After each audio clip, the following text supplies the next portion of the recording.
have Chief Kevin Davis of the Fairfax County Police Department. We also have Deputy Chief Gregory Freed with our criminal investigations.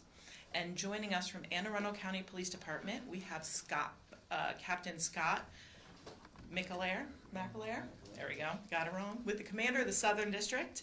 We also, with Prince William County Police Department, have Captain Neil Miller with the Criminal Investigations Division. With the City of Fairfax Police Department, we have Acting Deputy Chief Brock Rudder. And with the Montgomery County Police Department, we have Detective Robert Castles with the Major Crimes Division. Chief? Thank you, Katie, and thank you all for coming. This is really representative of how the National Capital Region and the greater DMV work together and collaborate every day.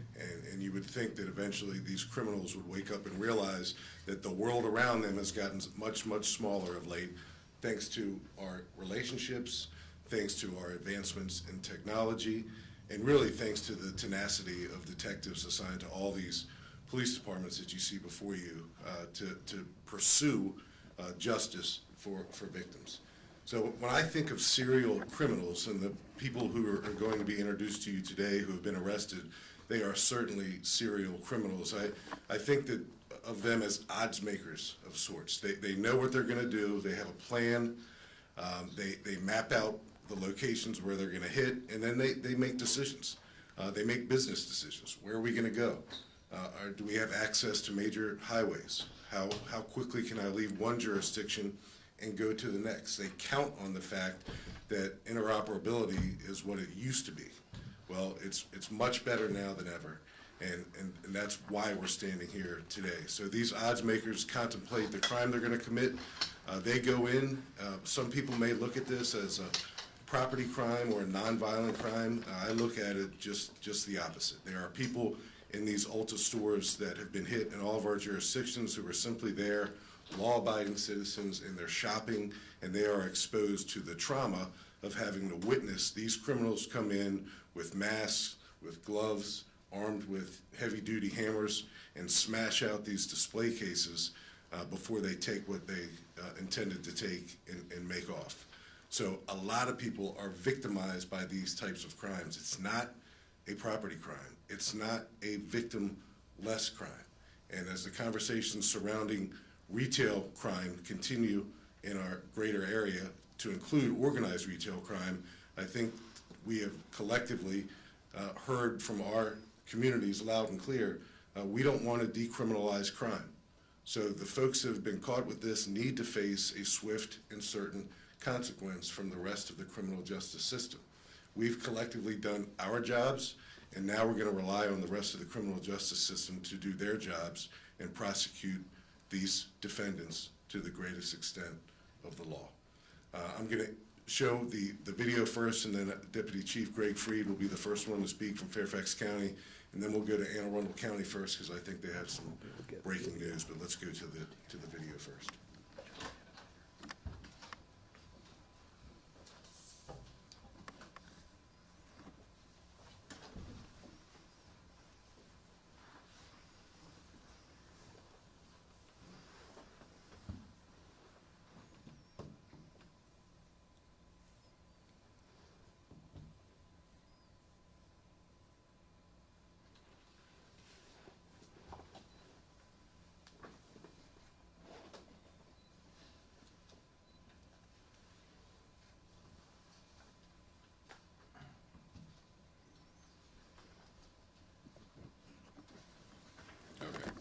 Thank you, Chief, and thank you all for being here today.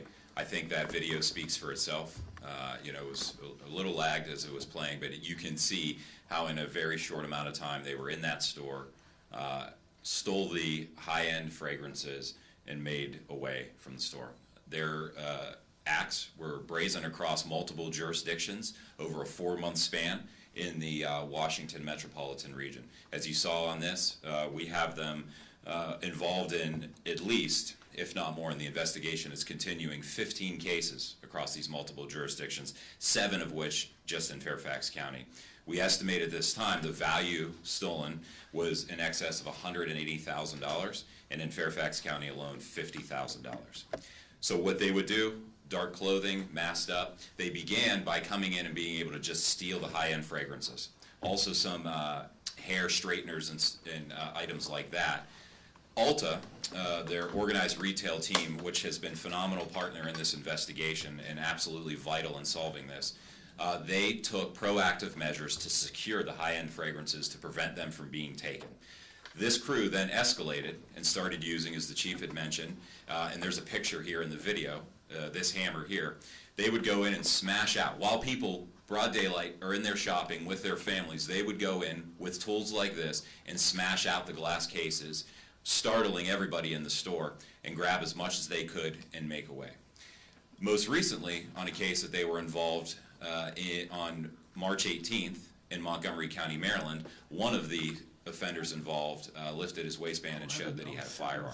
So I think it shows the escalation of violence that they were going to continue and not stop with these crimes.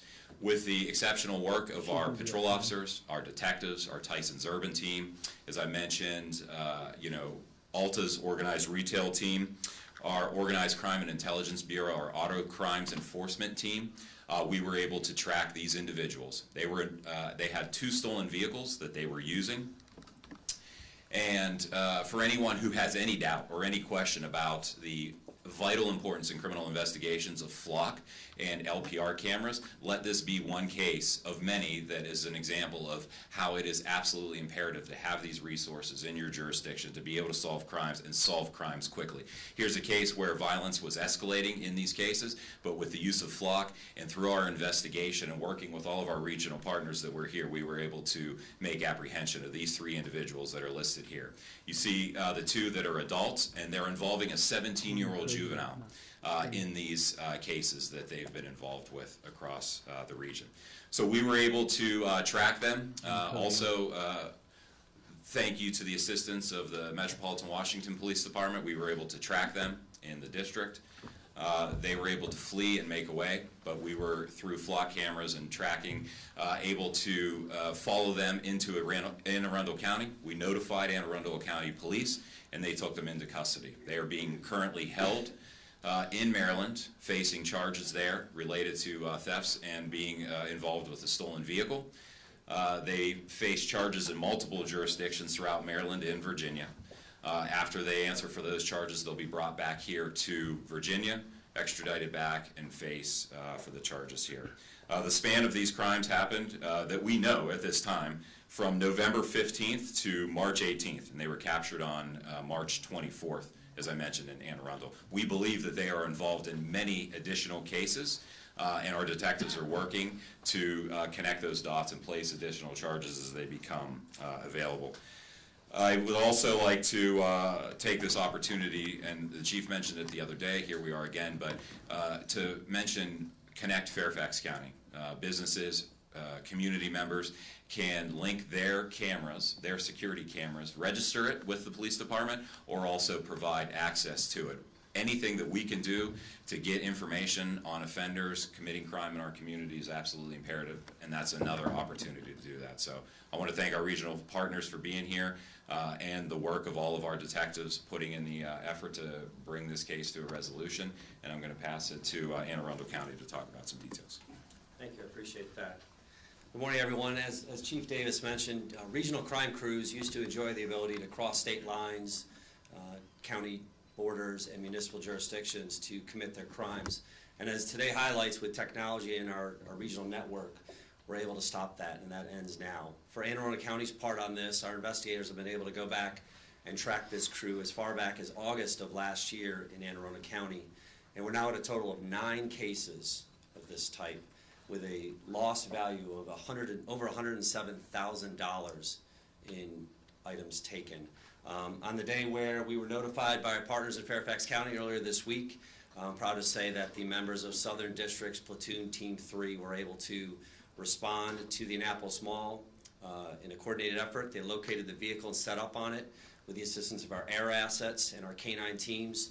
They encountered the 3 suspects returning to their car and were able, through speed and surprise, take them into custody without any incident or risk to the public. So it's a great effort and a great collaborative work that we've had here, and we're very happy to bring this to a conclusion. Thank you. Thanks, Chief. Thank you, Captain McAleer. There's several agencies up here, so we're just going to open it up for questions right now. Mike? You said that there was 105,000 estimated in Anne Arundel County. The number that we got from Fairfax is 160. So Mike, as I think I mentioned, we believe that they are responsible for other crimes, and our detectives are working to connect those dots. As Anne Arundel had just mentioned, their detectives were able to identify previous cases that they were involved with, so that increases the value. So what we had initially put out, that's what we thought at the time, but they're going to continue to put other cases on them as we learn them, so. Okay, so it's all part of the same total? Correct, yes. We'll update those totals for you. Yep. Were these all just beauty stores, or how many different retail stops were hitting you guys think over the last several months? This crew, we believe that they were targeting specifically all Ulta stores, only Ulta stores. And as I mentioned before, their organized retail team inside Ulta Asset Protection was absolutely vital in bringing this case to a closure as well. And I'm assuming, are they just reselling these products once they're stolen? That's what we believe at this point, yeah. You can steal the high-end merchandise, sell it at a discounted rate. And the juvenile that's also been taken into custody, also from DC? With being a juvenile, you know that he's local to the area, we'll leave it at that. We can get you that information. Can I ask, in response to a lot of these thefts that we've been seeing across the region, many stores have been putting cases all over their product. You have to hit a button in a CVS, for example, to try and get what you're looking for now. Is it your suggestion at this time that with these arrests that maybe these stores might be able to, come back on some of those security measures, or is this what needs to happen moving forward? Well, I wish that were the case. These aren't the only three bad guys out there who are engaging in this type of criminal activity. So the loss prevention community is increasingly sophisticated, so I won't pretend to give them any advice, but they have certainly taken a lot of efforts in recent years, post-COVID especially, to better secure, conceal their high-end merchandise. And I know as shoppers, we all go into stores that we've grown up going into, and we're not used to having to summon someone to unlock the deodorant. But it's kind of gotten there in many regards across the area. The loss prevention officer, professional in this particular case with Ulta, has been extraordinarily helpful and collaborative, I think, with all of our agencies. So kudos to them, and we certainly don't want to ever give the impression that we're blaming Ulta or any of these stores that are victims of these crimes.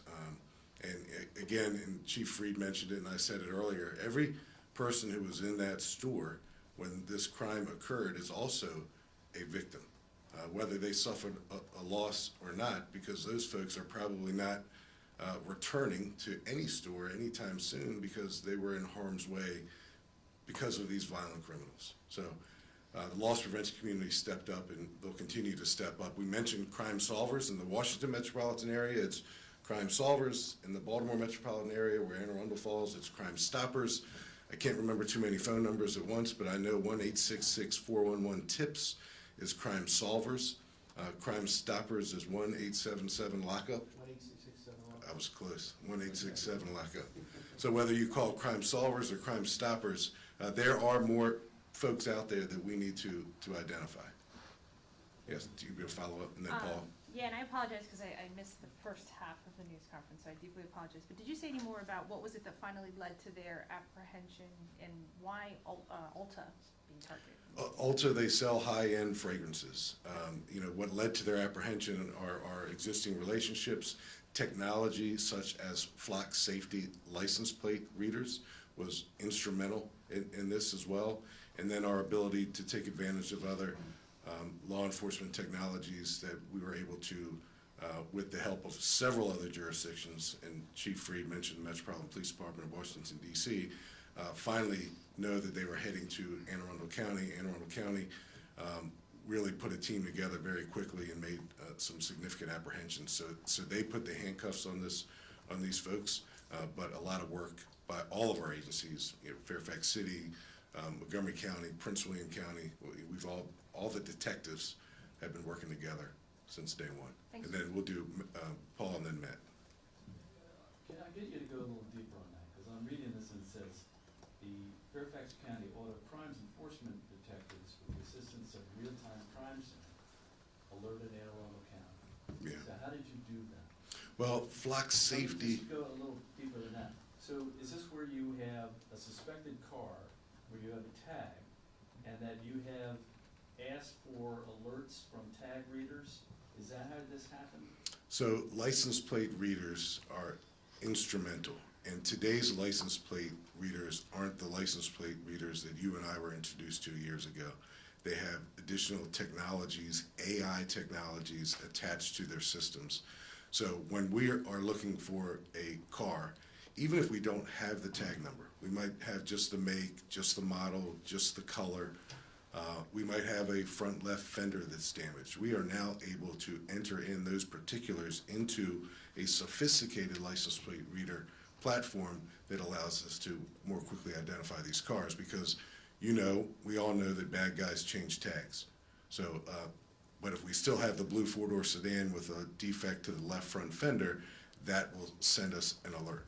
Increasingly so, police officers, and I know our entire patrol fleet is being outfitted with Fleet 3 cameras in all of our marked patrol cars. So not only do we have license plate readers positioned throughout Fairfax County based on crime data, all of our patrol officers will have that similar LPR technology in their cars. So it's a force multiplier, and the agencies up here engage similarly with that technology. So on March 24th at around 5 p.m., your real-time crime center calls Anne Arundel. How quickly were they able to find that car? So I'll ask Captain McAleer to come up and maybe shed some light on that. It was pretty immediate, and it resulted in a couple of arrests. Yeah, it was actually very quick, and that's that technology and that collaboration. Once we got the notification it was coming in our area, we also have a real-time information center, crime center. It's not as robust as Fairfax, but we're quickly on their heels on that. It was giving us the opportunity to narrow down a location, and then my platoon team, 3 officers, were able to swarm that area, find the car, and then set up on it. So it was a coordinated, rapid event. And where was that? The Annapolis Mall. Did they Indianapolis. commit a robbery inside the mall at that time, or were they just maybe checking it out, or what? They did not commit a robbery at that time, so their motives are unclear. Like I said earlier, these guys are odds makers, and you think they would quickly realize the odds are against them. We are going to catch these serial groups, whether it's Ulta or whether it's a gun store, whether it's an ABC liquor store. We have seen crews that are increasingly organized who, from the outside looking in, appear to be engaging in organized retail crimes, but they're much more than that. They're armed, their takeover capacity, their takeover tactics are dangerous, not only to the employees of all these places, but to anyone who happens to be in the store. Yes, sir. Chief, I wanted to, first off, just for simplicity's sake for television, high-end fragrances, is that perfume or does that encompass more than that? Perfume, for the sake of Okay. simplicity. And secondly, you mentioned... And perfume and hair products. Okay. Expensive. And you mentioned all this, kind of new AI technology you're using, which you say goes well beyond the license plate readers of the past. I know there's been concerns in the past about, people's privacy, that sort of thing. With the new AI technology, what extra do you do to make sure you're going after the criminals and not others? Yeah, so we've been on the forefront of data retention in Fairfax County. We only keep license plate reader data for 30 days, and we impose that time limit on ourselves. And we think that's a reasonable amount of time. And I think the communities, all of our communities, are increasingly aware that this technology is used in public spaces. It's not used in anyone's backyard. It's not peering in anyone's living room window. These are public spaces, and the criminals, as you see from today's press conference and previous ones over the last few days, are mobile. They get in cars. They get in cars that they steal. Typically, they'll change tags, keep the car as long as they can before they dump it, and the ability for today's license plate reader technology to go beyond the license plate. Now, going beyond the license plate, like I described to Paul, is make, model, color, defect. It gives police officers many more options to be more tactical and surgical in what we're looking for. So in the old days, when we're pulling over every white box truck going down the Beltway, those days are over. We now have the ability to narrowly focus, so that means that we're acting in a more data-informed way, which we believe all of our communities want, particularly the advocacy communities. So the folks that I've interacted with about this technology, from communities, from advocacy communities, they are increasingly aware that law enforcement, all of us, are getting it right, and it's deployed in public spaces where data informs us there are victims of crimes. And beyond that, sorry, Matt, just wanted to ask too, that you mentioned how the old days are over where crossing a state line doesn't mean what it used to mean. Can you, besides what you've already described here, like what do you do on a regular basis? Like, does Fairfax communicate with Anne Arundel on a regular basis? I mean, do you have calls, emails? What do you do? Yeah, well, Tom, these real-time crime centers are speaking to each other as these events are taking place. Our ability to, I mean, I've been doing this long enough to remember when it was we'd have to wait for a teletype from the jurisdiction to come from next door before you found out that Anne Arundel or DC was looking for a car. So the ability to share that immediately, whether that flows from real-time crime center to real-time crime center, whether it flows from one communications apparatus to another communications apparatus, police officers, the cops who are out there doing this important work are increasingly taking advantage of the mobile phones that all of our departments issue to them, where they're able to get real-time alerts. I got my bolos when I went to roll call, and they were on a piece of paper stapled to a bulletin board. Those days are over. It happens now and in real time, and cops are able to act quicker on information. Chief, just for a little bit of clarification, just they were using the same stolen car repeatedly, but just kept swapping the tags out on this particular crew? They were using multiple stolen vehicles and multiple tags, but as the chief had mentioned, in our capabilities with the LPR system, we were able to track and follow those vehicles. Do you think this is, they were just working amongst themselves? Are they serving a bigger ring, or is there a boss? Is it just?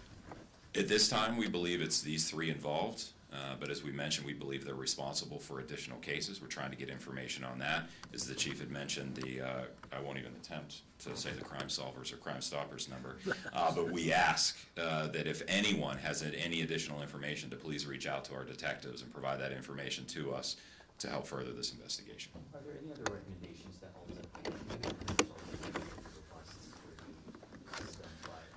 Yeah, you know, and this kind of came up the other day when we were talking about the Dominion gun store burglary. And from what I understand, the proprietor, the owner of that gun store is going to take some more assertive protection measures. But, you know, again, the loss prevention community associated with ULTA has been very collaborative. You know, they are running a business, and that's what we want for our communities. We want businesses to thrive in our communities. It makes all of our communities healthier and wealthier. And I'm convinced, and I think all of my colleagues are, that at least ULTA kind of gets that. So it's a market, it's a profession that's increasingly sophisticated. It's not just a place where retired cops go after they hang up the badge and the gun. These are professionals, and they're taking advantage of technology in similar ways that we are. What would be your message for community members who are buying the products from suspects like these? Well, if a deal sounds too good to be true, it is too good to be true, and sometimes it's too good to be true because it's stolen and you're buying stolen merchandise. And you may be doing so unwittingly, but if you find yourself in a parking lot where someone approaches you and pops the trunk of their car to display some fragrances or some hair products, your spidey senses should go up that you're probably interacting with a thief who is trying to sell you stolen goods. So I just think common sense prevails. We know that these markets occur on streets and they occur in other businesses, and you know, we also know that those are places where we get a lot of our best information.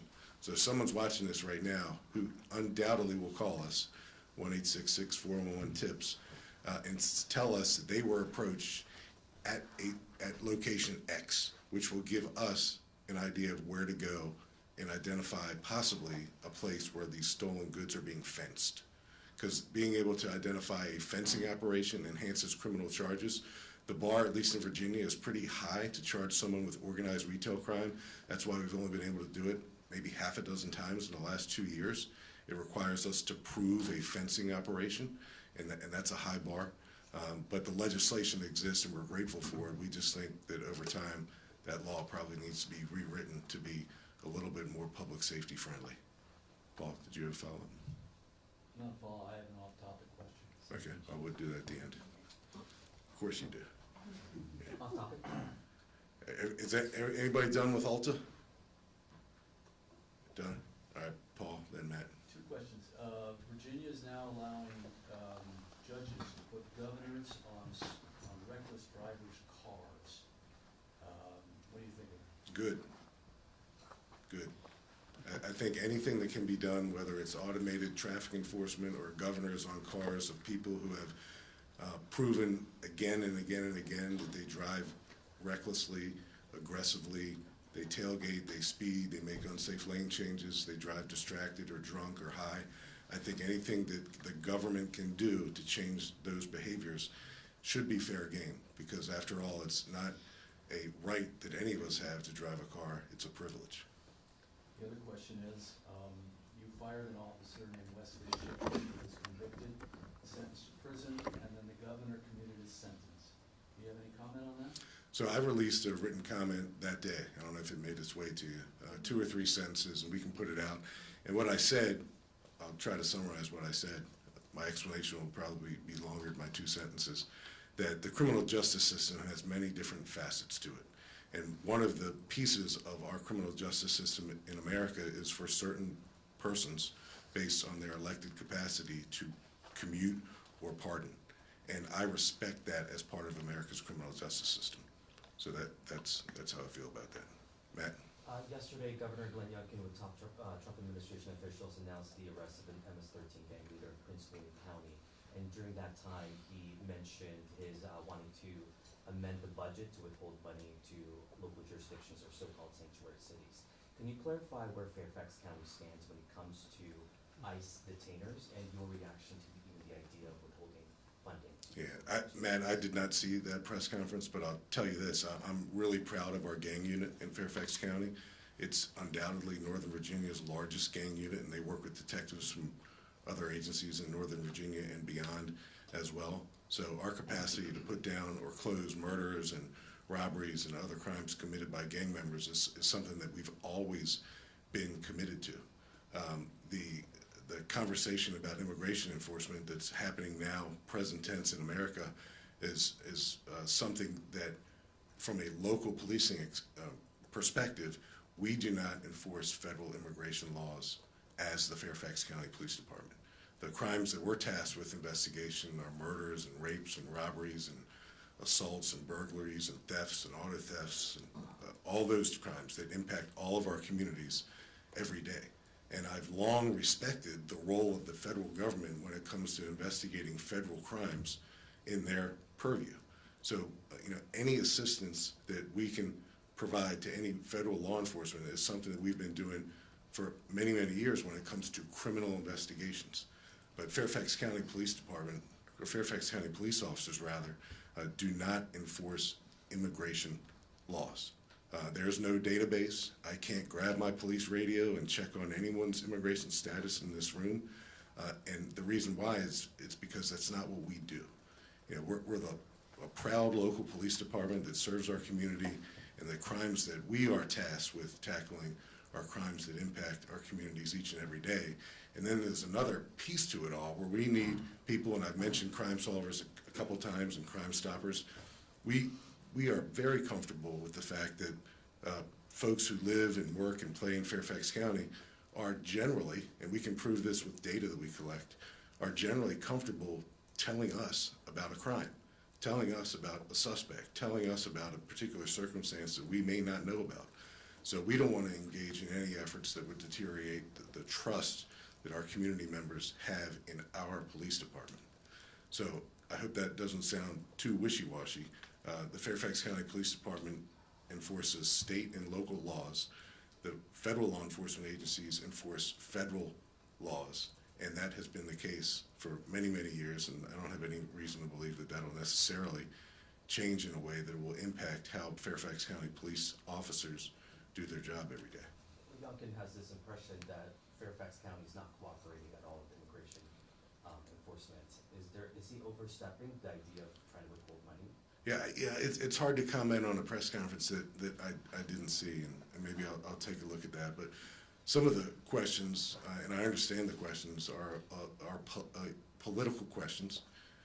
But I can tell you, as the local police chief here in Fairfax County, our plate is full with the enforcement and the investigation of state and local laws for crimes that occur here in Fairfax County. And we do a pretty good job at closing cases here. And I know that'll always be the case. We have Fairfax County detectives who are assigned to many federal task forces, FBI, DEA, ATF, Secret Service, U.S. Marshals. So our relationship with federal law enforcement has always been a strong one. And I have no intention to pull back on any ongoing commitment to federal law enforcement. If there is any type of enforcement going on in Fairfax County, whatever its nature, and federal law enforcement feels that they're in an immediate need of assistance if someone's about to be harmed or if there's an ongoing incident, I expect that we'll be notified to come and help. And that's not new either. That happens routinely. Federal law enforcement, I would say on any given day of the week, is enforcing some federal laws somewhere in Fairfax County. And for my colleague, just lastly for me, she's doing a story on Road Shark, the recent campaign, I think 9,000 citations plus, more than the previous. What does that say to you about the driving behaviors that's going on? Well, when I always talk about Road Shark, and we're really proud of Road Shark, and people sometimes say, what is a road shark? A road shark is an aggressive driver. We're not the road sharks. We're the cops. A road shark is an aggressive driver who follows too closely, who makes unsafe lane changes, who speeds, and in 2025 is distracted. So the ability for us to cite with citations or warnings makes our roadways safer. You know, we believe in the two-pronged approach. We do believe automated traffic enforcement impacts bad driving behaviors, but we also know that the necessity for traditional traffic enforcement in Fairfax County, and I would argue anywhere else, is so important to get people to amend or change their driving behaviors. Chief, is there a third arrest in the Dominion Defense case yet? Also in that investigation, we're still working with our regional partners to identify the additional individual involved in that. Thank you. And Chief Davis, just to kind of further on what Matt was talking about, so the governor has introduced an amendment to the budget that's supposed to be taken up next week that he would defund localities that are participating in what he says are sanctuary city policies. And that has to do with holding people, whether beyond if there's no warrant, honoring the ICE detention. We understand that's a different entity that deals with the jails really, but in your opinion, is it a problem if he's threatening to pull funds? Could that affect the police department in your work here in town? Yeah, I don't know that he's doing that because, again, I haven't seen the press conference, so I don't want to get too hypothetical here. But all I know is that the daily grind of police work that continues to go on in Fairfax County is something that I'm proud of, and it includes already existing relationships, whether they're task force relationships or otherwise, with federal law enforcement, and I have no reason to believe that that won't continue, and I don't want to make any comments that appear to draw a line in the sand with anybody. So I promise to go back and take a look at that, and ultimately a political discussion is a discussion and or a question that's probably best posed to someone other than the local police chief. And we have some more info on that we can get with you. And any chance we can see your real-time crime center? Yes, we will schedule it, and we'll do it in a way so you don't get special treatment because you're Paul Wagner. We need it today. Pictures help tell us. So if you want B-roll, see Katie. Yep. See Katie. No promises, but Katie will see you afterwards. So we'll send you all, in addition to this, we have some assets of video and pictures of the real-time crime center you can use in your story. Yep. But you all have that conversation. Yep. All right. Thank you. Thank you all.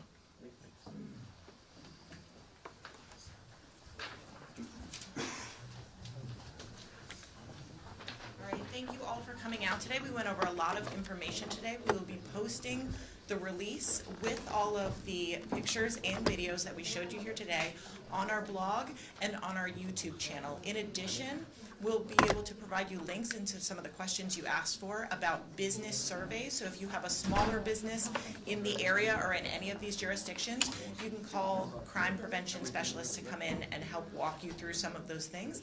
And any additional information will be on our socials at Fairfax County.